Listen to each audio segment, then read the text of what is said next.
No, All no, right. no. Next game, though. This one should be exciting, though. This next game coming up, we got the Baltimore Ravens, 7-3, going against the Jacksonville Jaguars for 3-7, but they're playing a lot better than both those previous three win teams of the Denver Broncos and Panthers that we were just talking about. I like where Jacksonville's heading, where I don't like where either of those two teams are heading. And then also the Ravens, I know they've been winning, but just barely, and they're beat up. That game against the Panthers last week was bad. They just managed to put one drive together where they got a touchdown to win the game and not have it a tie go to overtime and just a ridiculous, ugly mess that it already was.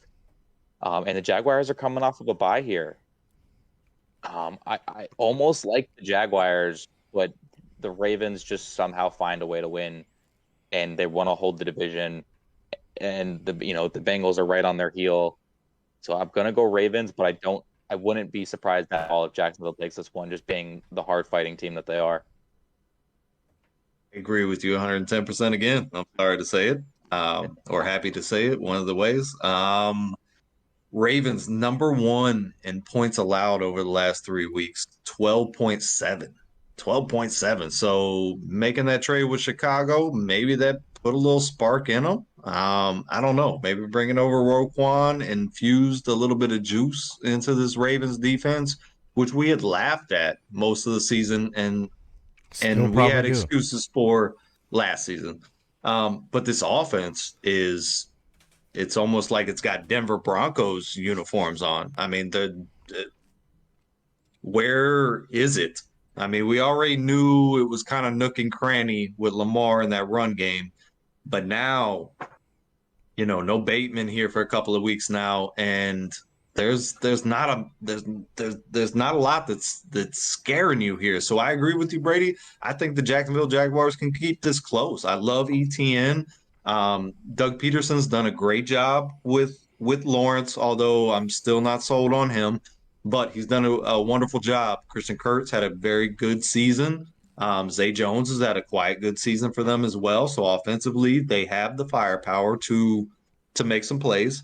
Defensively, young but talented and has played very good ball at spurts and times and kept the Jaguars in games that they ultimately have lost. And I think this is ultimately they end up losing again.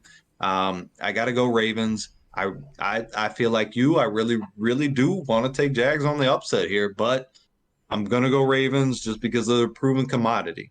And I love what John Harbaugh does.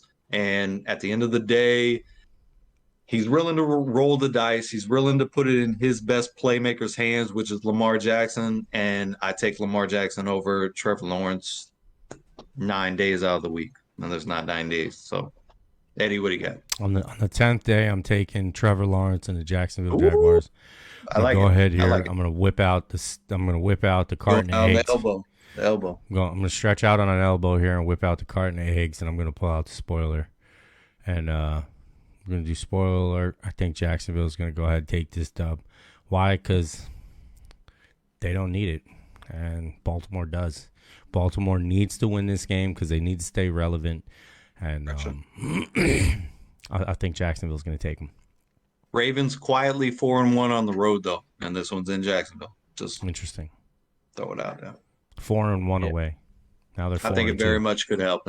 4-2. And in Eddie's argument, the Jacksonville Jaguars are a healthy team. They got one man on the Very. injury report, and Legit. you know, Caleb Jason- Chase on. yeah, and so, but all that